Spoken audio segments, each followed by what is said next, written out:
when he chose his container. All right. Hi, I'm Karen Joy Brown. And I'm Katie Phillips of Supernova Support, a program that supports songwriters in making their best songs. That's right. Damn right. Damn straight.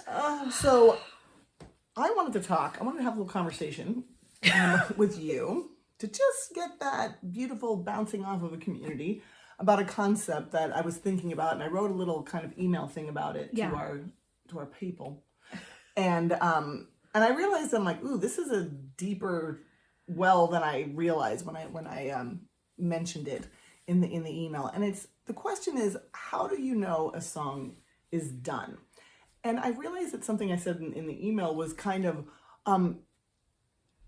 that I missed the mark a little bit, because it was almost like sounding like a corporate-y question, like you know, because I was like, what do you want to do with ready it? to go to press? That exactly. It was kind of like that, and that's not what I meant, I realized. And so I was thinking, like, what is the goal of when we say, is a song done? Like, what does it even mean that it's done? And so, like, do you want to like share about that? Like, how do you feel like a song is? How do you know when a song is done?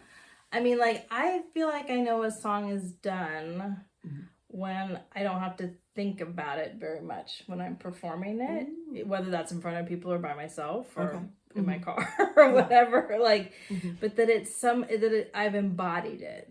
You know, almost like, you know, memorizing a monologue or something, like in a play where, you know, there's a separation between or an infusion a fusion of like yourself as who you are and then yourself as a performer too. Or a song interpreter or whatever it is, a singer, a storyteller. And so it's when the story feels fluid and the story feels like there's no road bump, or like, you know, and that it makes sense, you know, and also that there's like, you know, that there are, even if it's not just like a huge, like big show-stopping, you know, like epic song, even if it's, you know, more reserved or softer, that there has to be points in it that are, I would, you know, kind of frame as like landing pads, like things, there's certain ideas or concepts or arcs in the story that really have to land in a way, and usually the way I can tell is if it makes me laugh or cry. If I crack myself up, or if I make myself cry, or if I get chill, like I usually have like some kind of physiological response to if I feel like, oh, I think that's it. And then it's a matter too of like, once you've written the song, it could feel done, but then you start to learn it and you realize, oh, this phrase sucks. Like I keep tripping over it, or I can't remember it to save my life, or it feels disconnected from the story. Like I love the poetry of this line, but it's not really serving the story or the song. So I think there's a lot of ways to test it. I think it's probably is different for everyone, but I do think that having it feel settled in your body to where you're not thinking, it's like you're not thinking about it, and you can just let it channel through you. Feels that that's when it's done. I really appreciate that you got right into that kind of somatic part of it, because something that I know I'll speak for you is that, you know, something that, please do, and you can correct if you want to, but like one of the things that Katie and I kind of realized when we were coming up with the whole idea for Supernova Support and everything was that some of the ways that we were doing music before, when we were performing a lot, you know what I'm saying, and we were out there and kind of doing things that, like, you're like, oh, these are the goals, this is what we're supposed to be doing, that, you know, that what we want to do is that it was not necessarily very connected to the body. Like, you know, it was you know, there was a lot of disjointedness and a lot of like doing this in order to achieve this certain thing, or, you know, it didn't always come connected to the body in that way. Like, this is what I want to do, and I'm doing it for this reason, and it's coming from my soul, you know. And I think that that we need to give ourselves the time to connect to our songs in that way somatically, and to know, like, feel it in your bones that this is done. Yeah, I will say, like, with the Yeah. Bootleg Honeys and stuff, like, in learning other people's songs, because that was my favorite part about the band, was getting to be a support person and Yes. and learning other people's songs, and that was something that was so fun. And I think I became really aware of that somatic feeling of, like, when it felt like it was, even if I hadn't written it, you know, because we're performing, I mean, I'm performing it with the songwriter, Right. like, that it felt like my words too, Ooh. in that harmony kind of thing. So, you know, even, and I think in general, like, that was a feeling of knowing when a song was done in that context. Ooh. Of, like, when we all were gelled into it, feeling like it was coming from an authentic place in all of us, collectively. Even if you hadn't written it. No, that is beautiful, because I think that is sometimes when we get outside of ourselves and focusing on something else, that we can start to notice what are all the steps or the components towards it feeling done and embodied. And I think that's one of the things that I really wanted to come out in this conversation with you, is, again, like, how much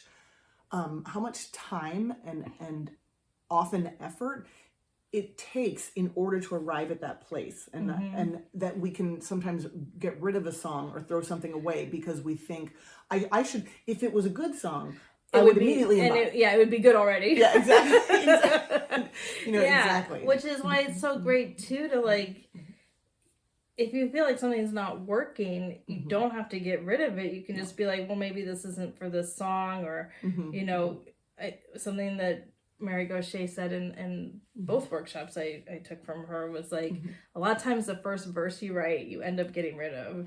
And, like, and usually and that a lot of times the first things we write in a song that's just the doorway into it. Right. And it's going to help you get to what the song is really about. But you don't have to throw away anything. You can just put it on the pile, as she says, you know. So true. And that kind of makes it fun too, because then it's like, oh, I just have this one line. Yeah. And nothing else is coming. Well, I'll put it over here. So maybe on a day where I need some inspiration, I can pull from this collection of lyrics or musical ideas. And you know, like, I had this one song, like, melody song progression kind of thing, that for literally a decade, I think. And I always kept coming back to it, and I could just never, it just never was working. And then I had this other idea, and I think I'd written some lyrics, and I was like, I wonder if that melody would work with this. And it did, and it came together so fast. Yep. And it was like they were just waiting for each other. Exactly. Oh my gosh. I had a couplet that I think took probably about 4 years of, like, and it's one of the favorite kind of lines from a song that I love, the Send Me a Sign. Oh yeah. Oh my God. I wrote, I think, no one's above lying to hold on to something they love. I had that exactly. I had that couplet for a long time. That and one other section, but I can't remember which one. And it, like, germinated for so long, and then when I finally, like, and you know, had that moment, I think it was like a 4th of July where, like, you know, my husband and daughter had gone to a 4th of July thing that I didn't want any part of. And I had a moment, and all of a sudden I went, you know, like you said, a chord progression I was working, I went, wait a minute, I think it goes with that line. Oh my God. And then the rest of the song just, so it's just... Well, it also makes me think about Grand Canyon, your song Grand Canyon, which is, like, I think is one of my favorite, it's, like, top 5 Karen Joy Brown songs ever. And you had that song in the "This is a piece of shit, I'm never gonna finish it. It's like, what's the point" pile for how many years? I mean, that was getting close to a decade, I think. Yeah, that's insane. And then you wrote, like, a whole nother part to it, and it just, like, came together, like, you know, and I didn't help you with it, but Right. But that is such a great example of, like, some things just aren't ready to be born yet, but don't throw them, you know, don't throw them away. Right. Don't throw them away because of that, and don't throw them away because you never know how how many hundreds of times you have to sing the same line in a row until you actually can hit the right intonation. Yeah. Or how many times you have to do that one fucking chord, you know what I'm saying, thing to Yeah. whatever. Sometimes you have to simplify it, sometimes you whatever. But like, don't throw it away. No, and that's why I like to listen to stuff a lot, you know, and there's a fine line, you know, you can get like demoitis or whatever, where then Yes. it's like you lose perspective. Mhm. But I do like to listen to demos because that sometimes is the only way when I can hear it that I realize something isn't working, or I realize something is working really, really well, is to have a little bit of distance and to be Brilliant. interacting with my song as a listener as opposed to a writer. I mean, like I can kind of wear both hats at the same time, but you know, to get a little distance in that way. Yeah. And I know a lot of people hate listening to themselves, and I think that Right. there's so much validity in that, and it can be disarming, or watching yourself, you know. Yeah. But I also think like there's so much to learn from it, and Yes. I think it's can be a beautiful pathway into like some very deep self-love. I think you're right. I think it's a craft secret weapon. We've definitely discussed, Mhm. you know, that here. And, you know, sitting here and just kind of having this discussion just reminds me, I'm thinking whoever's listening to it is like so many of you. Hello.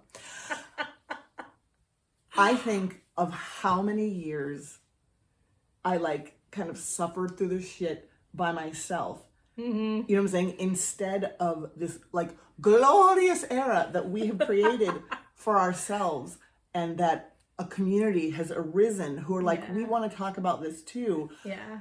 And how it's changed this thing that I kind of suffered with and second guessed myself and imposter syndrome the shit out of myself, and you know what I'm saying, and all of this kind of stuff, instead of like talking with you about it, instead of coming to Song Salon, And then instead it's like, of blah, now blah, it's blah. fun. Now- Now it's fun to have that problem. Now it's exactly. Then I'm like, ooh, let's. I bring know, it I'm up. almost like excited when I'm stuck on something, Yeah. because I know I have this like whole community of people Yeah. to bring it to, and to get, you know, and I could say fuck off to all of those Exactly. ideas or suggestions Yes. or whatever, but Mhm. just to even have, you know, because we can get so stuck in ourselves. Yes. And you know, for just lose sight of the song completely. Yes. Like all of a sudden it's like, I suck. I mean, I had a moment like that the other It was like, week. it was like where last week. I was I've been trying to like make a playlist of these songs I want to record, and I was listening to them and I was like, this is the worst thing I've ever heard. Who do I think I am? Yes. I'm not a good singer. I am a shitty songwriter. Yes. And I hated it all. And I was, but then I also had this little part of me that was like, oh, well, that's interesting that you're having this thought right now. Yes. And it was tiny, but it was just enough where I was like, yeah, okay, maybe this is fleeting. Maybe, you know, Woo, that something is a else is going on. celebrate So, that you know, moment. and that is different than That is just different. falling down the hole and being like, well, I guess this is it. That's right. And you told me too, and I I just know. again laughed in your face, which I is know. the beginning of Supernova, is laughing in each other's faces about our traumas. And self-doubt. Exactly.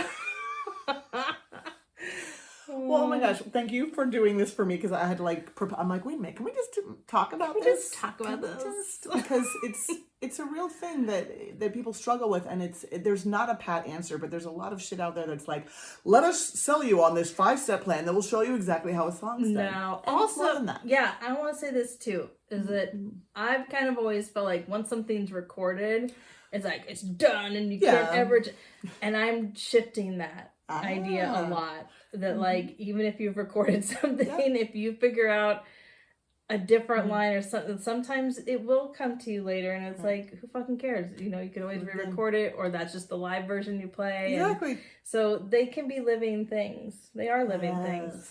And people, you know, even to that, it's like when you cover songs, like I've changed words in songs that I cover that I want, you know, like to be a little different or something. No. So, you know, which you're not really supposed to do, but, Right.